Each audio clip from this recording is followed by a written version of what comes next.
नमस्कार. आज आहे 12 मे 2024 आणि आम्ही निघालो आहोत सकाळी सकाळी 4:20 आमच्या आजोळी कोकणामध्ये राजापूरला. तर एकदम मस्त रस्ता आहे आणि मुंबई गोवा हायवे हा आता बऱ्यापैकी रेडी झालेला आहे असं जाणवतं आहे. माणगाव जवळचा पॅच बाकी आहे, पुढे संगमेश्वर जवळचा पॅच बाकी आहे, पण ओव्हरऑल जो रस्ता आहे तो बऱ्यापैकी कव्हरअप झालेला आहे हे ह्या प्रवासात जाणवतं आहे. खरंच आमचा प्रवास हा सकाळी 4:20 ठाण्यावरून चालू झाला. चांगला प्रवास होता आणि मध्ये मध्ये आम्ही ब्रेक्स घेत घेत जात होतो, त्यामुळे प्रवास अगदी एकदम फ्रेश वाटत होता, फ्रेश एअर होतं आणि खूप छान वाटत होतं. आमच्यासोबत ऋग्वेद आहे, निकिता आहे, आई आहे, सागर आहे आणि हा प्रवास खूप सुंदर होत आहे. हा प्रवास आम्ही करता करता माणगावला पोहोचलो, जोशी वडेपाव इथे. आणि आता वडेवाल्यांच्या इथे आम्ही मस्त नाश्ता करायला चाललो आहे. आम्ही आणि ऋग्वेदने मस्तपैकी समोसा खाल्ला. त्यानंतर मग आम्ही पार्सल चहा आणला होता, तर मग एक पेट्रोल पंपाच्या बाहेरच मस्तपैकी गाडी पार्क केली आणि मस्त चहा आणि ब्रेडचा आस्वाद घेतला. ऋग्वेदने तोपर्यंत त्याच पेट्रोल पंपाच्या गार्डनमध्ये सकाळी सकाळी मॉर्निंग वॉकचा आनंद घेतला आणि हे सगळं करून मग आमची गाडी निघाली टुवर्ड्स राजापूर. आणि हे सगळं सकाळी 9 वाजता चाललं आहे बरं का. म्हणजे किती फटाफट प्रवास आमचा होतो आहे आणि फ्रेश एअरमध्ये आमचा प्रवास होतो आहे हे खरंच बघण्यासारखं आहे. आणि मग तिथून गाडी निघाली पुढे आणि हा आला आहे भोगदा.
तर अशा प्रकारे मजल दरमजल करत आम्ही पोचलो फायनली आमच्या गावाला पोचल्याच्या नेक्स्ट डे आम्ही गेलो सकाळी सकाळी गंगेला, कारण राजापूरची गंगा ही तर जगविख्यात आहेच.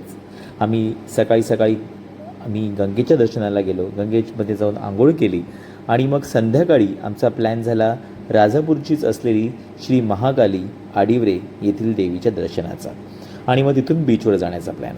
आणि यासाठी हे आता संध्याकाळचं आम्ही निघालो आहोत. आता आम्ही पहिल्यांदा चाललो आहोत श्री क्षेत्र आडिवरे येथील श्री महाकाली हिच्या दर्शनासाठी. तर मस्तपैकी गाडी पार्किंग केलेली आहे आणि आता इथून आम्ही चाललो आहोत मंदिरामध्ये. चला तर मग मंदिरात जाऊन आईचं दर्शन घेऊया.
वाडीवरे ते आंबोळगड हा रस्ता थोडासा लॉंगकट आहे आणि 2024 मेची ही गोष्ट आहे आणि तेव्हा या रस्त्यात खूप काम चालू होतं, त्यामुळे आम्हाला खूप लांबचा वळसा टाकून आंबोळगडला जावं लागलं. पण हा रस्ता जर तुम्ही राजापूरवरून आंबोळगडला जात असाल तर थोडा लॉंगकट आहे, तासाभराचा रस्ता आहे. काही टर्निंग्स, काही रस्ते असे आहेत जिकडे एक प्रोफेशनल ड्रायव्हरचीच गरज आहे, त्यामुळे एक इन्स्ट्रक्शन. बरं, हा आहे किल्ला. हा तुमच्या सगळ्यांसाठी हा छत्रपती शिवाजी महाराजांचा किल्ला आहे. यशवंतगड हे या किल्ल्याचं नाव आणि राजापूरमधला हा एक खूप सुंदर किल्ला आहे. तुम्ही इथे उतरून जाऊन बघू शकता आणि इथे काही संपत्तीसुद्धा महाराजांनी ठेवली होती, असं सर्व इथे लिहिलेलं आहे. तुम्ही येऊन शांतपैकी वाचू शकता. आपला भाई पळालेला आहे. In 200 meters, make a U-turn.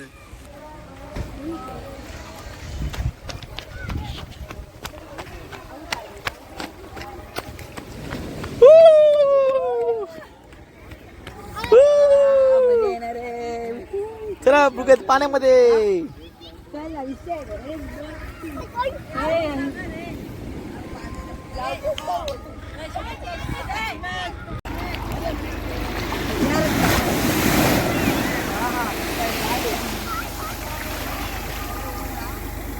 अगं पाय अख्खे भिजले पण नाही, पाय एवढे पण नाही गेले.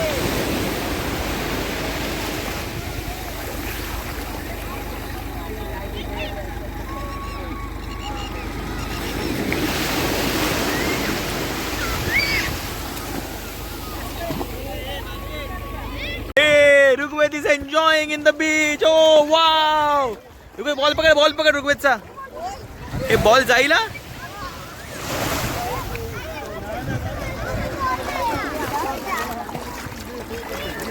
ये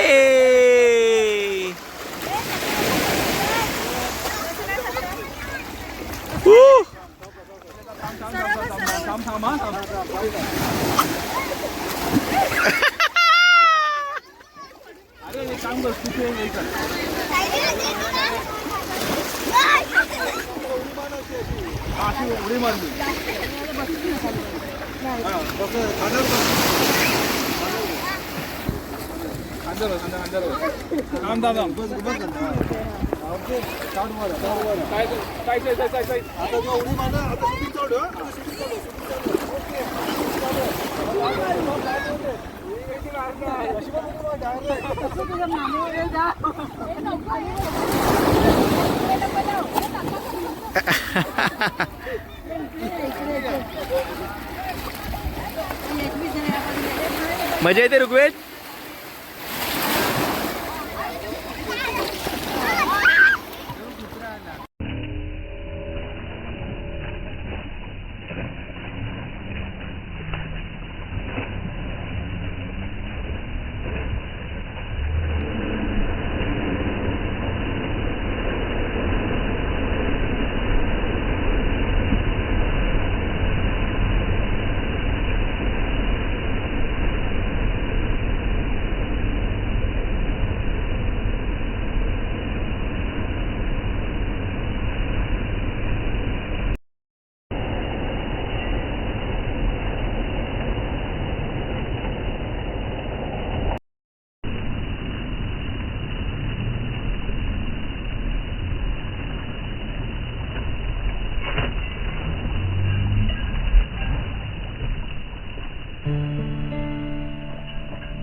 तर अशी झाली आमची संपूर्ण आंबोळगडची धमाल. आंबोळगड हा समुद्रकिनारा खूप छान आणि सुंदर आहे आणि हे त्याची काही क्षणचित्र. नंतर आम्ही नेक्स्ट डे गेलो राजापूरच्या बाजारपेठेमध्ये घेतला की शिवाजींची मूर्ती आपल्याला छत्रपती शिवाजी महाराजांच्या राजापूरमधील आगमनाची आठवण करून देते. त्याच्या नेक्स्ट डे आम्ही गेलो होतो सतोबाला. हे सतोबा अर्थात सत्तेश्वर महादेवाचं मंदिर जे वनगुळे या गावामध्ये आहे आणि या गावी आम्ही गेलो होतो दर्शनासाठी महादेवाच्या. त्याचेही काही क्षणचित्रे बघून द्या.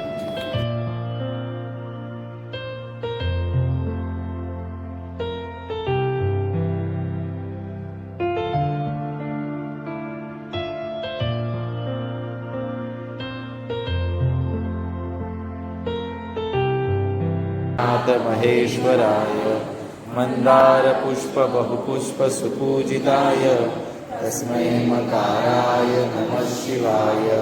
शिवाय गौरी वदनाब्ज वृंद सूर्याय दक्षाध्वरनाशकाय श्रीनीलकंठाय वृषध्वजाय तस्मै शिकाराय नमः शिवाय.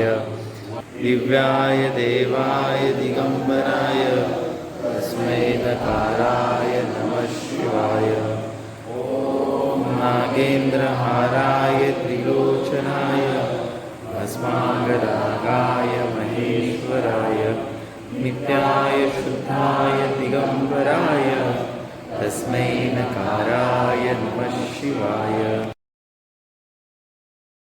अशा प्रकारे सतोबाच्या दर्शनानंतर आम्ही आलो आहोत विल्ये या गावी गौरी आईच्या दर्शनासाठी. आणि ही भैरी भवानी आहे आणि हिच्या दर्शनासाठी आम्ही इथे आलो आहोत आणि इथे सुद्धा आम्ही छानसं दर्शन घेतलं. हे आहे विल्ये गावामध्ये. तर इथे सुद्धा छानपैकी दर्शन झालं. खूप शांत वाटलं. दुपारचं ऊन मात्र बाहेर रणरणतं होतं त्यामुळे कधी घरी जातो असं सुद्धा वाटत होतं. तर ही या मंदिरातली काही क्षणचित्र.